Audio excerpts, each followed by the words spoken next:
اور ان بدعات میں سے ایک بدعت ہے بدعت تراویح، اور انشاءاللہ تبارک و تعالی ثابت کریں گے کہ تراویح بدعت ہے۔ یہ ہمارا آج شاید تیسرا پروگرام یا چوتھا پروگرام ہے اس سیریز میں۔ کچھ مقدمات پیش کر چکے ہیں آپ کی خدمت میں، مزید ایک مقدمہ پیش کرتے ہیں اور اس کے بعد اصل مقصد کی طرف، اصل بیان یہ کہ تراویح بدعت ہے، اس کی طرف جاتے ہیں۔ اس سے پہلے کہ ہم آپ کی خدمت میں وہ دلائل براہین پیش کریں کہ تراویح کیوں بدعت ہے، یہ آپ کی خدمت میں بتانا بہت ضروری ہے کہ بدعت کس کو کہتے ہیں اور صاحب بدعت کا کیا سہم اسلام سے، کیا نصیب اسلام سے ہے، اور اس کا حکم قرآن و سنت میں کیا ہے۔ تو عزیزو، بدعت کس کو کہتے ہیں؟ ملاحظہ فرمائیے، کتاب العین خلیل ابن احمد فراہیدی جزء ثانی، اس کتاب میں صفحہ نمبر 54 میں فراہیدی صاحب زبان عرب کے سب سے پہلے لیکساگرافر اور ڈکشنری لکھنے والے، بدع کے متعلق کہتے ہیں: احداث شیء لم یکن له من قبل خلق ولا ذکر ولا معرفہ۔ بدع سے ہے۔ بدع سے کیا مطلب؟ کہ احداث، ایسی چیز کو آغاز کریں۔ احداث کیا مطلب؟ ایک نیا چیز لے کے آنا، ایک نئی چیز لے کے آنا، ایک نیو چیز لے کے آنا۔ لم یکن له من قبل خلق، کہ اس سے پہلے اس کا کوئی وجود اور ذکر اور معرفت نہ ہو، نہ کوئی اس کو جانتا ہو، نہ کوئی کسی نے اس کو سنا ہو۔ اچھی طرح یاد رکھیے کہ بدعت کا لغوی معنی کیا ہے، ٹھیک ہے نا؟ وہ چیز جس کا پہلے سے نہ کوئی ذکر ہے، نہ کوئی وجود ہے، اور نہ کوئی اس کو جانتا ہے، اس کو کہتے ہیں بدعت۔ اس نئی چیز کو لایا جائے، کیونکہ شخص نے خود کہا تھا، تراویح کا حکم دیا تھا مسجد میں، اور پھر کہا تھا کہ یہ تو بدعت ہے، ٹھیک ہے نا؟ جماعت عمریہ کیا کہتے ہیں؟ کہتے ہیں کہ خلیفہ صاحب نے لغوی معنوں میں کہا ہے، تو کوئی بات نہیں، شرعی معنوں میں نہیں کہا ہے تو لغوی معنوں میں بھی اس نے بدعت کہا نا۔ لغت میں بدعت کس کو بولتے ہیں؟ بدعت اس کو کہتے ہیں کہ پہلے سے اس کا نہ کوئی ذکر ہے۔ عمر کو عربی زبان آتی تھی نہیں آتی تھی بھائی؟ اگر عربی زبان اس کو آتی تھی تو اس نے خود کہا کہ یہ بدعت ہے، یعنی اس کا پہلے سے اس کا نہ کوئی وجود ہے، نہ ذکر ہے، نہ کوئی اس کا مثل کچھ بھی نہیں ہے۔ واللہ بدیع السماوات والارض، اللہ تعالیٰ بدیع ہے سماوات والارض کا، ابتدعہما، کیونکہ اللہ تعالیٰ نے نہ آسمان تھا، نہ زمین تھا، نہ اس کے آسمان و زمین کا کوئی ذکر تھا، نہ کوئی جانتا تک آسمان زمین بھی کوئی چیز ہوتی ہے۔ اللہ تعالیٰ نے اس کا احداث کیا، اس کا ایک نئی چیز کا آغاز کیا۔ وہ کیا ہے؟ آسمانیں ہیں، زمینیں ہیں۔ وَلَمْ يَكُونَ قَبْلَ ذَلِكَ شَيْئًا، اور اللہ کی خلق سے پہلے، اس سے پہلے کہ اللہ خلق کرتا آسمان و زمین کا، آسمان و زمین کو، یہ کچھ بھی نہیں تھا، نہ آسمان تھا نہ زمین۔ یتوہمہما متوہم، کوئی متوہم اس کو توہم بھی نہیں کر سکتا تھا، کسی کے کھوپڑے میں بھی آسمان و زمین کا تخیل آئیڈیا بھی نہیں آ سکتا تھا، نہیں تھا، اس کا کچھ کوئی ذکر ہی نہیں تھا، کوئی کسی کو پتہ ہی نہیں تھا کوئی یہ چیز ہے۔ تو اللہ نے اس کو خلق کیا، وبدع الخلق، اللہ نے خلقت کا آغاز فرمایا۔ بدعت کس کو بولتے ہیں؟ تو بدع کا پتہ چلا کہ بدعت کہاں سے مشتق ہے؟ بدع سے مشتق ہے۔ جب یہ پتہ چلا تو بدعت کو تعریف کرو، بتاؤ خلیل، بدعت کی کیا تعریف ہے؟ خلیل فرماتے ہیں: والبدعہ مستحدثت، استحدثت، حدث، احدث، حدث بولتے ہیں نئی چیز کو، حدیث بولتے ہیں نئی بات کو، احدث نیا چیز آغاز کرنا۔ بدعت کو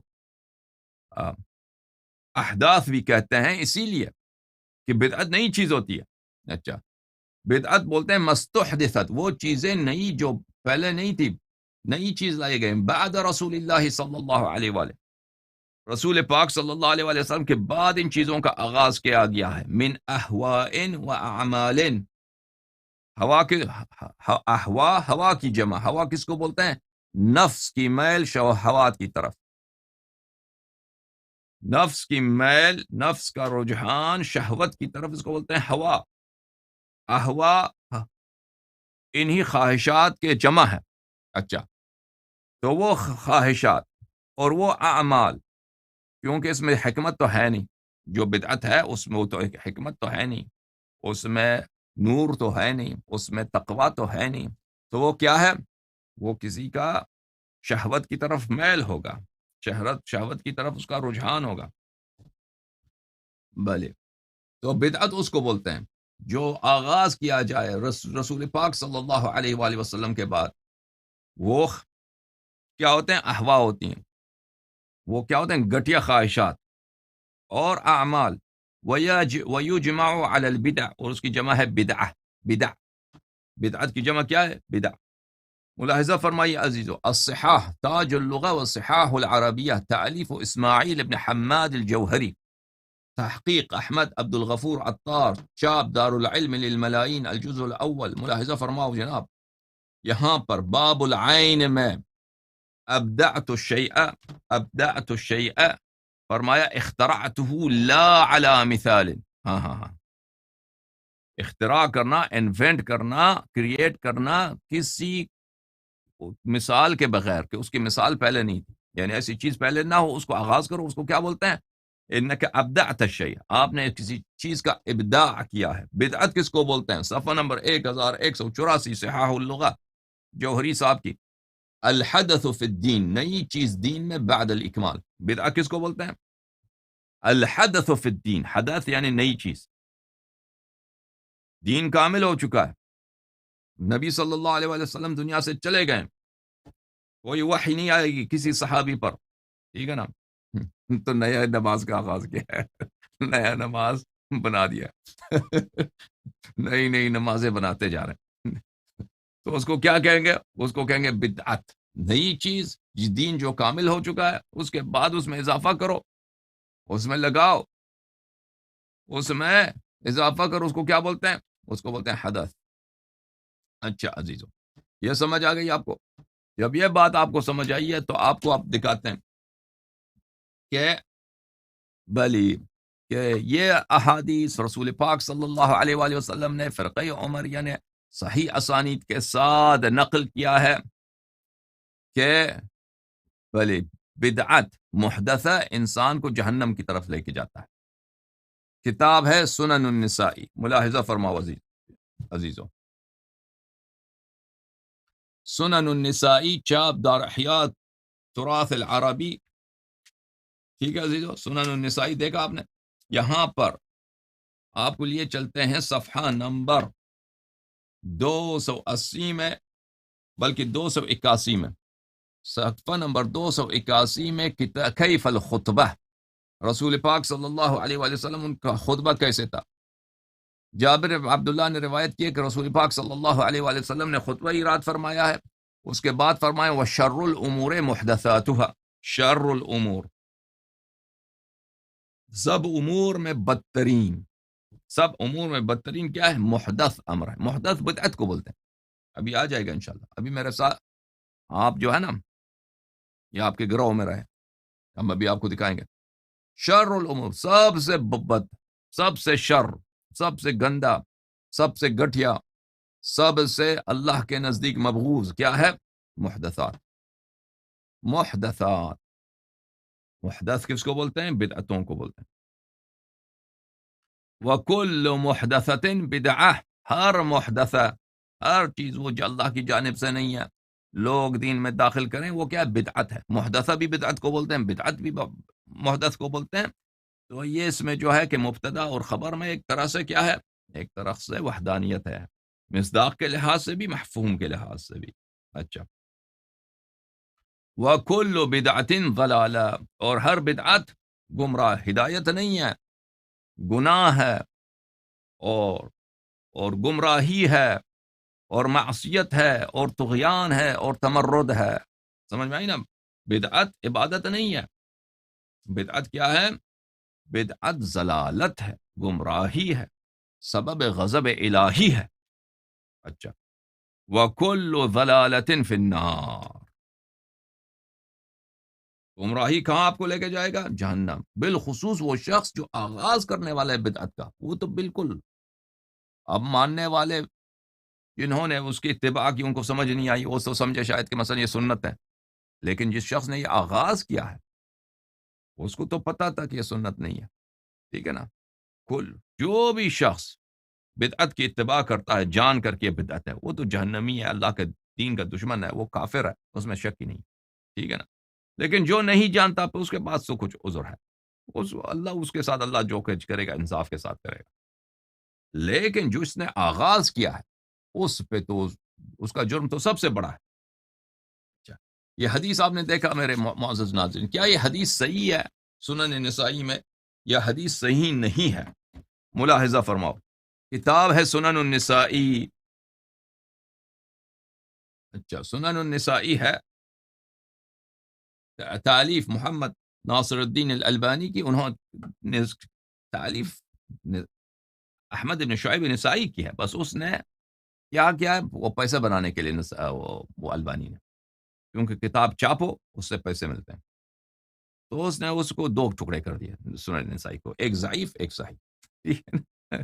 اسی ایک مصنف کے کتاب کو، ٹھیک ہے نا، اس کے دو ٹکڑے کر دیے، صحیح کو ایک جلد میں چھاپ دو، اور اللہ آپ کو بلا کرے ضعیف کو دوسرے میں چھاپو، تاکہ ناشرین آپ کو کچھ پیسے دیں۔ یہ فراڈ ہوتا ہے مولویوں کو۔ بہرحال صحیح سنن النسائی المجلد الاول، چاپ الریاض، اچھا ریاض میں چھپی ہے سن 1998 میں، یہاں پہ ملاحظہ فرمائیے صفحہ نمبر 512 میں، یہی باب کیف الخطبہ، حدیث نمبر 1577 میں، وہی جو ہم نے آپ کو حدیث ابھی سنا ہے، وشر الامور محدثاتہ وکل محدثۃ بدعہ وکل بدعۃ ضلالہ وکل ضلالۃ فی النار، قال صحیح۔ البانی نے کیا کہا؟ البانی نے کہا کہ یہ حدیث کیا ہے میرے عزیزو؟ صحیح ہے، بس کہا یا نہیں کہا میرے محترم ناظرین؟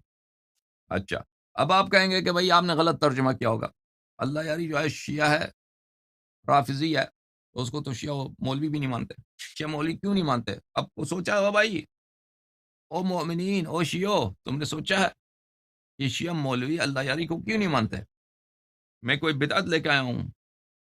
آج تک تم لوگوں نے میری تقاریر سنی، میرے تقاریر میں سوائے یہ مذہب کہ اے لوگوں 12 اماموں کی اتباع کرو، رسول پاک صلی اللہ علیہ وسلم کی اتباع کرو، اس کے علاوہ تم نے کچھ سنا ہے؟ کچھ سنا ہے تم نے؟ ٹھیک ہے نا؟ اور تم کو بتایا یہ دیکھو عزیزو، اذا ظہرت البدع فعلى العالم ان يظہر علمہ وان لم يفعل فعلیہ لعنت اللہ۔ یہ ہمارے جو مولوی حضرات ہیں ان کو دین کا پتہ ہی نہیں ہے، یہ ملاعین ہیں، یہ رسول پاک صلی اللہ علیہ وسلم کے لعنت کے مستحق ہیں یہ لوگ، کیونکہ حدیث کیا ہے؟ اذا ظہرت البدع فعلى العالم ان يظہر علمہ وان لم يفعل فعلیہ لعنت اللہ۔ جب بدعتیں ظاہر ہوتی ہیں تو لوگ عوام کو تو کچھ پتہ نہیں ہوتا نا، عام لوگوں کو تو پتہ نہیں ہوتا، پتہ ہوتا ہے عام لوگوں کو نہیں، عام لوگ بدعت پیدا بھی نہیں کر سکتے۔ آپ کے جو غیر دینی تعلیم یافتہ لوگ ہیں، مثلا کوئی ڈاکٹر انجینئر ہے، کوئی پرچون میں دکان میں کام کرتا ہے، کوئی مثلا وہ پاکستان میں پولیس میں کام کرتا ہے، ادارات میں کام کرتا ہے، کسی شعبے میں کام کرتا ہے، یہ لوگ بدعت پیدا نہیں کر سکتے۔ بدعت پیدا بھی کرتا ہے تو مولوی، ٹھیک ہے نا؟ اب بدعت جب پیدا ہو جاتا ہے تو عام لوگوں کو کیا پتہ ہوتا ہے کہ بدعت ہے؟ عام لوگ تو ان کو پتہ نہیں ہوتا بیچاروں کو، کیونکہ صاحب بدعت جب آتا ہے وہ داڑھی کے ساتھ آتا ہے، اچھے مظاہر کے ساتھ آتا ہے، اچھے ظاہر کے ساتھ آتا ہے، تاکہ لوگ اس کی طرف راغب ہو جائیں، وہ لوگوں میں مرغوب بنے، ہے کہ نہیں؟ پھر وہ ایک دو حدیث بلکہ آیات، روایات، کتابیں دکھا کر وہ اپنی بدعت کو ظاہر کرے گا، ٹھیک ہے نا؟ پھر لوگ تو اس کو بات کو مانیں گے۔ تو اگر اذا ظہرت البدع فعلی العالم ان یظہر علمہ، جب بدعتیں ظاہر ہوں تو عالم پہ واجب ہے کہ اپنا علم ظاہر کرے، اگر وہ اپنا علم ظاہر نہ کرے تو کیا ہے؟ اس پر اللہ کی لعنت ہے، اس پر رسول صلی اللہ علیہ وآلہ وسلم کی لعنت ہے، اس پر ائمہ طاہرین علیہ السلام کی لعنت ہے، ٹھیک ہے نا؟ ملاحظہ کرو، سنن نسائی، مترجم مولوی خورشید حسن قاسمی، چاپ مکتبۃ العلم، جلد نمبر 1، ٹھیک ہے نا؟ پاکستان میں چھپی ہے کس سال کو؟ سال پتہ نہیں لکھا بھی ہے کہ نہیں، بہرحال پاکستان میں چھپی عزیزو. یہاں پہ ملاحظہ فرمائیے وہی کیف الخطبہ، کیف الخطبہ والی باب میں ترجمہ ملاحظہ فرماؤ. بھلے وشر الامور محدثات، یہاں سے ٹھیک ہے نا، سب سے بری چیز دین میں نئی چیز پیدا کرنا ہے، اور ہر نئی چیز بدعت ہے، ہر بدعت گمراہی ہے، اور ہر گمراہی جہنم میں لے کے جائے گی. ٹھیک ہے نا. تو بدعتی کہاں ہے؟ بدعتی کا ٹھکانہ جہنم. اور بدعتی کا ٹھکانہ کہاں ہے؟ جہنم. ہے کہ نہیں ہے؟ اسی حدیث کو ابو داود نے بھی اپنے سنن میں روایت کی ہے، صحیح سند کے ساتھ. ملاحظہ فرمائی صحیح سنن ابی داود، تحقیق محمد ناصر الدین الالبانی، المجلد الثالث، چاپ الریاض، سنہ 1998. ملاحظہ فرمائی حدیث نمبر 4607. حدیث طویل ہے، آخر میں وَإِيَّاكُمْ وَمُحْدَثَاتِ الْأُمُورِ، برحذر رہو، برحذر رہو نئی چیزوں سے جن کو دین میں داخل کیا گیا ہے. فإن كل محدثة بدعة وكل بدعة ضلالة. اور یہ بھی کہا کہ صحیح حدیث صحیح بھی ہے. ٹھیک ہے نا. ہر نئی چیز جو دین میں داخل کیا جاتا ہے وہ بدعت ہے، اور ہر بدعت گمراہی ہے. سمجھ میں آئی نا بات آپ کو؟ اچھا، یہاں پر ایک دو چیزیں آپ کی خدمت میں عرض کریں. یہاں پہ لفظ محدث آیا. لفظ محدث سے کیا مراد ہے؟ بدعت سے کیا مراد ہے؟ میں نے عرض کیا کہ محدث سے مراد بدعت ہے، اور وہ ہے نئی چیز جو دین میں پیدا کیا جاتا ہے. ملاحظہ فرمائیے، کتاب ہے فتح الباری بشرح سقیم البخاری، تالیف الحافظ احمد بن علی بن حجر العسقلانی، الجزء الثالث عشر، چاپ دار المعرفہ. یہاں پر عزیزوں ملاحظہ فرماؤ،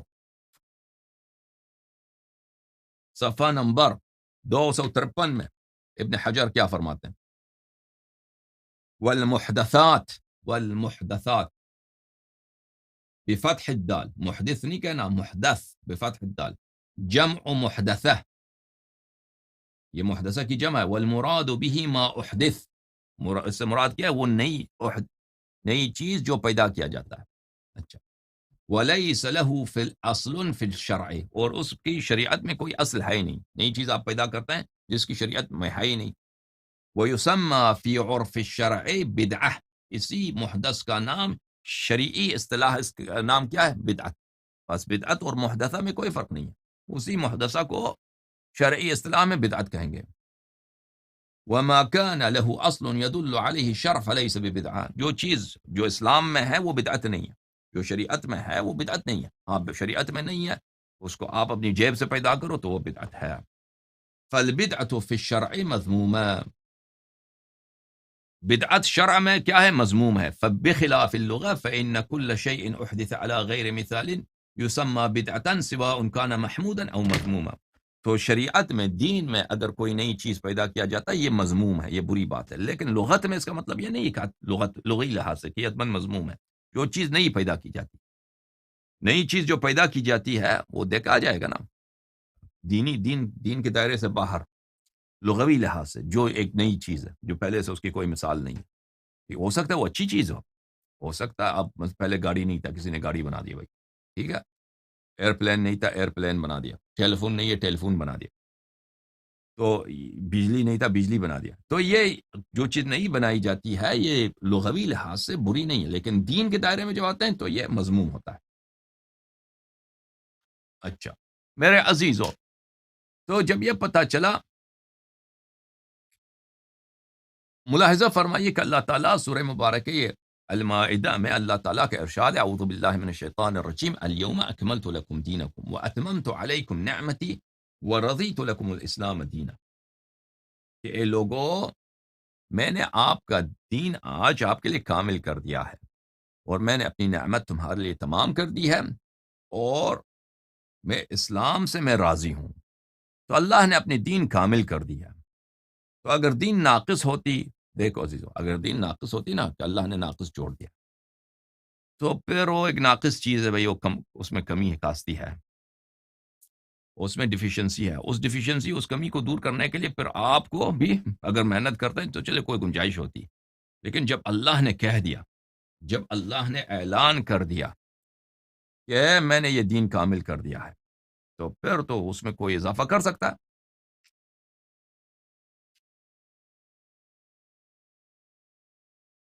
ملاحظہ فرمائیے کتاب جامع البیان عن تأویل آیہ القرآن المجید، طبع دار الفکر، تالیف ابن جریر الطبری۔ دار الفکر میں یہ کتاب چھپی ہے سنت 2014 میں۔ یہاں پہ ملاحظہ فرمائیے صفحہ نمبر 96 میں اسی آیت کی شرح میں، آیت کون سی ہے عزیزو؟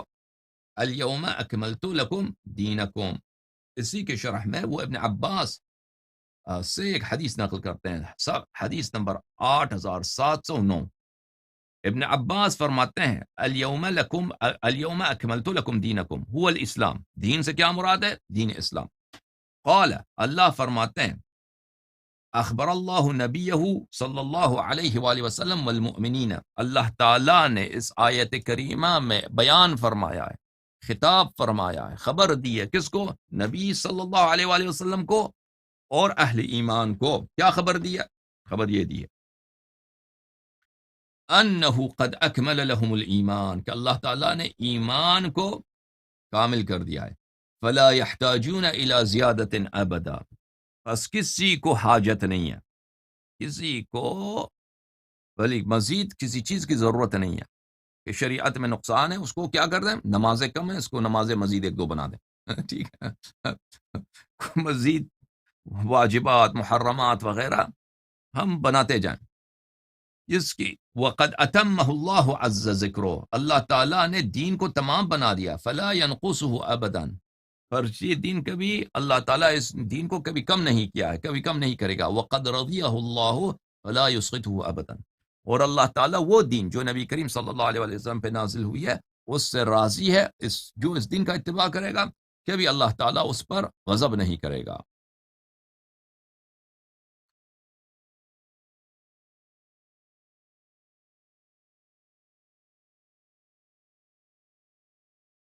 جب یہ پتہ چلا کہ دین بھی کامل ہے، اب کوئی شخص اگر دین میں اضافہ کرتا ہے یعنی صاحب بدعت، اس کا کیا حکم ہے شریعت میں عزیز؟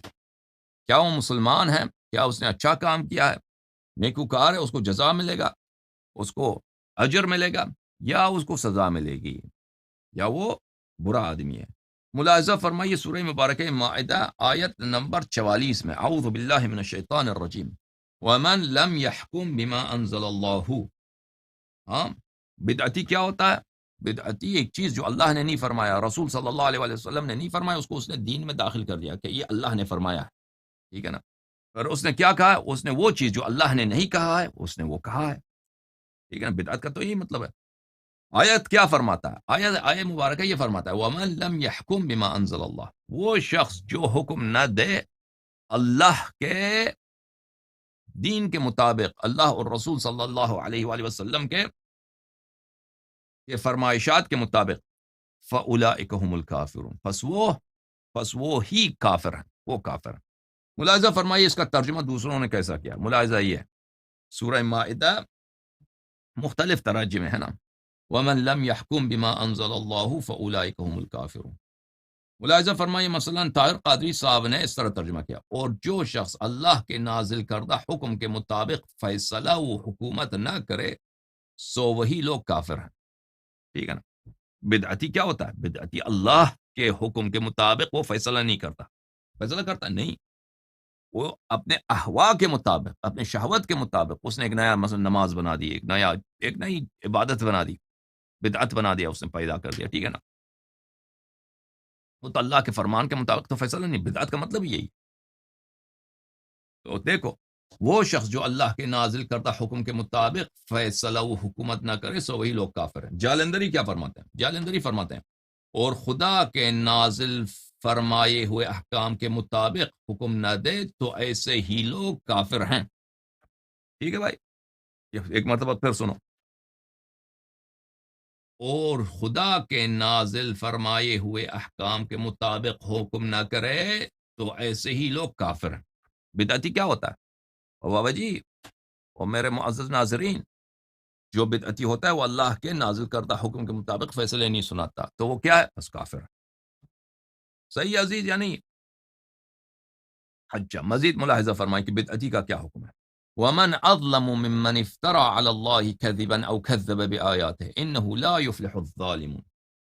یہ سورہ مبارکہ انعام میں آیہ نمبر 21 ہے۔ وَمَنْ أَظْلَمُ سوال ہے، بھائی آپ سے سوال ہے، اللہ تعالیٰ کا سوال ہے، استفہام ہے، کویسچن ہے۔ ومن اظلم، مجھے دکھاؤ، اللہ فرماتا ہے کہ اس شخص سے ظالم، ستمگر، گناہکار تر کون ہے؟ کس شخص سے؟ اس شخص سے جو اللہ پر جھوٹ باندھتا ہے، جو اللہ پر جھوٹ باندھتا ہے، جو اللہ پہ افتراء کرتا ہے، جو اللہ بدعتی کیا ہوتا ہے؟ بدعتی مفتری علی اللہ ہوتا ہے، کیونکہ ایک چیز جو دین میں نہیں ہے وہ کہتا ہے یہ دین میں ہے، تو یہ کیا کرتا ہے؟ اللہ پہ جھوٹ باندھتا ہے، رسول صلی اللہ علیہ وآلہ وسلم پہ جھوٹ باندھتا ہے کہ نہیں باندھتا؟ باندھتا ہے بالکل، ٹھیک ہے نا؟ اس نے ایک نئی عبادت شروع کر دو، یہ اللہ کا حکم ہے، اللہ کا حکم یہ نہیں ہے، تو یہ مفتری علی اللہ ہے، اللہ پہ افتراء کرنے والا ہے۔ ومن اظلم ممن افترى علی اللہ کذبا، اس شخص سے کیا ہے کوئی اور بڑا گنہگار ہے جو اللہ پہ جھوٹ باندھتا ہے؟ اس کا مطلب کیا ہے؟ یعنی اس شخص سے زیادہ گنہگار نہیں ہے کوئی شخص، سب سے گنہگار شخص، سب سے بڑا مجرم شخص، سب سے بڑا کافر شخص کون ہے؟ جو اللہ پہ جھوٹ باندھتا ہے۔ او کذب بآیات، تو ایسا شخص مساوی ہے، چاہے وہ اللہ پہ افتراء کرے، چاہے اللہ کی دین کی تکذیب کرے، کہہ دے کہ یہ رسول جھوٹ ہے، نستجیر باللہ، یا قرآن جھوٹ ہے، تو یہ دونوں برابر ہیں۔ پتہ چلا آپ کو کہ بدعتی جو ہے، ایک شخص افتراء باندھتا ہے اللہ پر، رسول صلی اللہ علیہ وآلہ وسلم پر، چاہے وہ افتراء پر باندھے اللہ پر، چاہے رسول صلی اللہ علیہ وسلم پہ افتراء باندھے، چاہے قرآن کی تکذیب کرے، دونوں ایک فرق نہیں، دونوں مساوی ہیں۔ اور ایسے شخص سے گناہ کار تر کوئی نہیں، چاہے وہ ان دونوں جرم میں سے کسی بھی کی مرتکب ہو، قرآن کی تکذیب کرے، رسول صلی اللہ علیہ وسلم کی تکذیب کرے، یا اللہ پر یا رسول صلی اللہ علیہ وآلہ وسلم پہ افتراء باندھے، ٹھیک ہے نا؟ تو کیا پتا چلا؟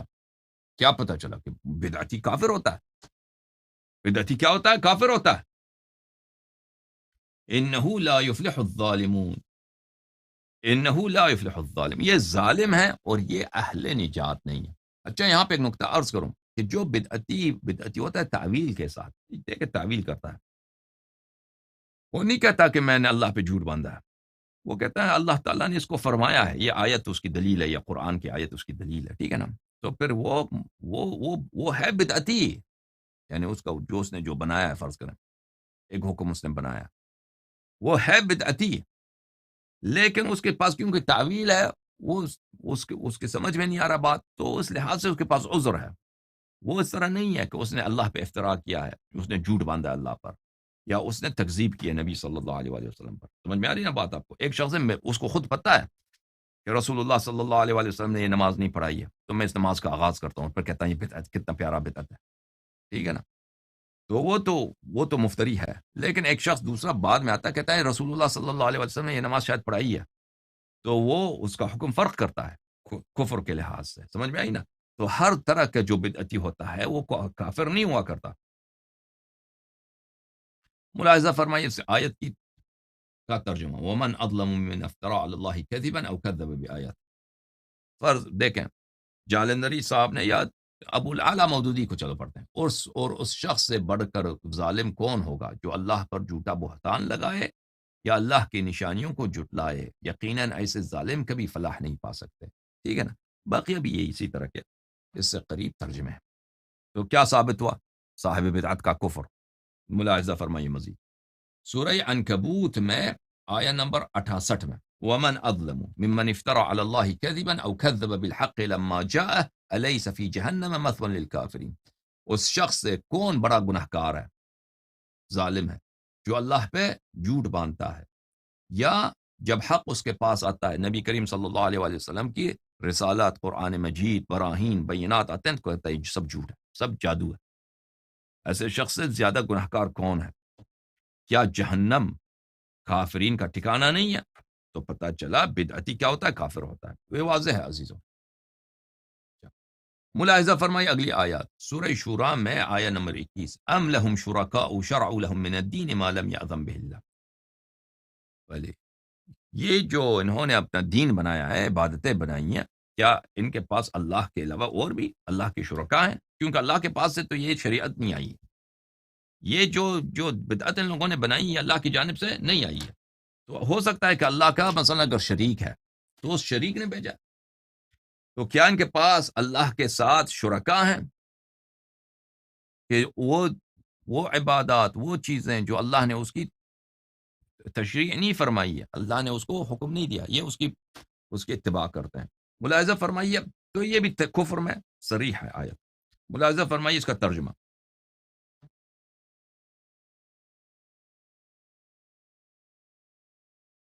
ام شرعوا ام لهم شرکاء شرعوا لهم من الدین ما لم یأذن به اللہ۔ ملاحظہ فرمائیے طاہر قادری کیا فرماتے ہیں، کیا ان کے لیے کچھ ایسے شریک ہے جنہوں نے ان کے لیے دین کا راستہ ایسا مقرر کر دیا ہو جس کا اللہ نے حکم نہیں دیا تھا؟ ٹھیک ہے نا، بات میں سمجھ آ رہی ہے؟ بڑا واضح ہے، میں زیادہ وقت نہیں لگانا چاہتا، بات واضح ہے کہ بدعتی کے کفر کی بات ہو رہی ہے، اور اگر فیصلہ کا فرمان صادر نہ ہوا ہوتا تو ان کے درمیان قصہ چھکا دیا جاتا، اور بے شک ظالموں کے لیے دردناک عذاب۔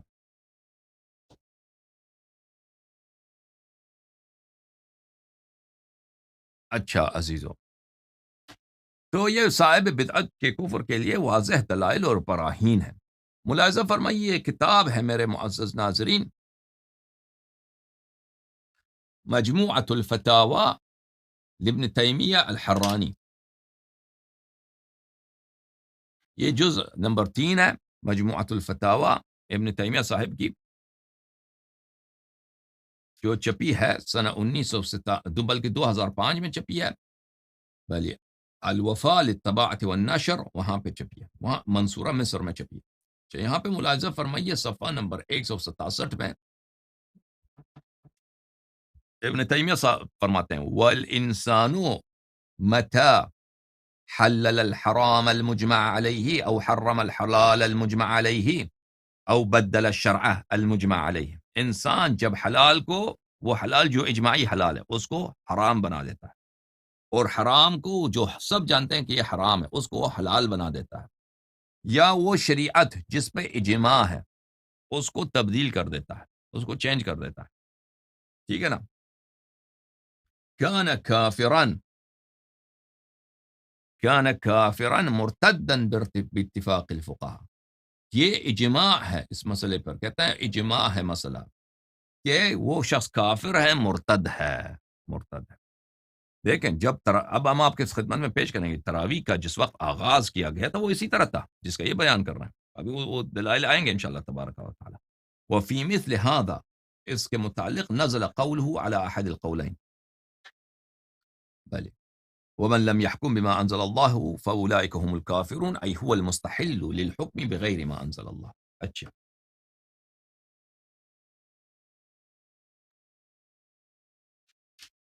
تو یہ آیات آپ کی خدمت میں پیش کیے گئے، اس میں واضح طور پر کیا ہے؟ واضح طور پر اس بات کا بیان ہے کہ اللہ آپ کا بھلا کرے، جو بدعتی ہوتا ہے اس کا کفر۔ یہ کتاب ہے عزیزو البخاری،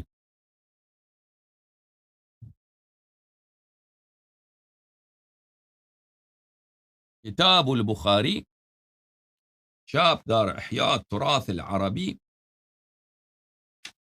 چھپی ہے کتاب سنہ 2001 میں۔ ملاحظہ فرمائیے یہاں پر صفحہ نمبر 476 ہے، یہ بلکہ 477، اور اس میں ملاحظہ فرمائیے حدیث نمبر 2697 کہ عائشہ روایت کرتی ہیں کہ قال رسول اللہ صلی اللہ علیہ وآلہ وسلم، کہ رسالت پناہ صلی اللہ علیہ وآلہ وسلم نے فرمایا من احدث فی امرنا هذا ما لیس فیہ فہو رد، من احدث فی امرنا هذا ما لیس فیہ فہو رد، من احدث، جو شخص، احدث میں نے دکھایا نا ابھی آپ کو، کیا بولا حافظ ابن حجر نے کہ محدثات کس کو بولتا ہے؟ محدثات، محدث کی جمع ہے وہ نئی باتیں جو دین میں بنائی جاتی ہیں۔ من احدث، جو شخص وہ نئی بات لے کے آتا ہے، فی امرنا ھذا، ہمارے اس دین میں، ما لیس فی، جو اس میں نہیں ہے، فہو رد، تو وہ شخص مردود ہے، وہ شخص کیا ہے؟ مردود ہے، اس کا عمل بھی مردود ہے، ٹھیک ہے نا۔ بدعت کا نہیں کرنا اور نفی کرنا اور بدعت کو ٹکرانا۔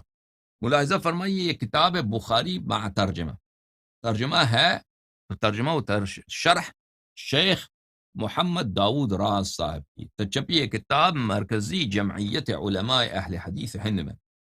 ملاحظہ فرمائی اس کتاب میں صفحہ نمبر 174 میں اسی حدیث کی شرح میں کہ رسول اللہ صلی اللہ علیہ وآلہ وسلم نے فرمایا، جس نے ہمارے دین میں از خود کوئی ایسی چیز نکالی جو اس میں نہیں تھی تو وہ رد ہے، پھر وہ شرح میں کیا فرماتے ہیں، یہ حدیث شریعت کے اصل الاصول ہے۔ شریعت کی کیا اصل الاصول ہے، اصل الاصول ہے، شریعت کے جڑوں کا جڑ ہے۔ اصل کس کو بولتے ہیں؟ جڑ کو بولتے ہیں۔ یہ شریعت کے جڑوں کا جڑ ہے، یہ شریعت کے قواعد کا تمام قواعد پہ اس قاعدے کو سپرمیسی حاصل ہے۔ کیا ہے کہ بدعت نہیں لا سکتے، اس سے ان تمام بدعات کا جو لوگوں نے دین میں نکال رکھی ہیں پورا رد ہو جاتا ہے، جیسے فلان فلان فلان۔ اگر سارے اہل بدعت بھی مل کر زور لگائیں تو ناکام رہیں گے۔ بہرحال بدعت سے پرہیز کرنا اور سنت نبوی کو صلی اللہ علیہ وآلہ وسلم کو معمول بنانا بے حد ضروری ہے۔ ٹھیک ہے نا عزیزو، یہ آپ کی خدمت میں بخاری۔ اب اسی روایت کو دیکھیں گے، مسلم بھی لے کے آئیں، مسلم ابن حجاج القشیری النیشابوری، ملاحظہ فرماؤ جناب،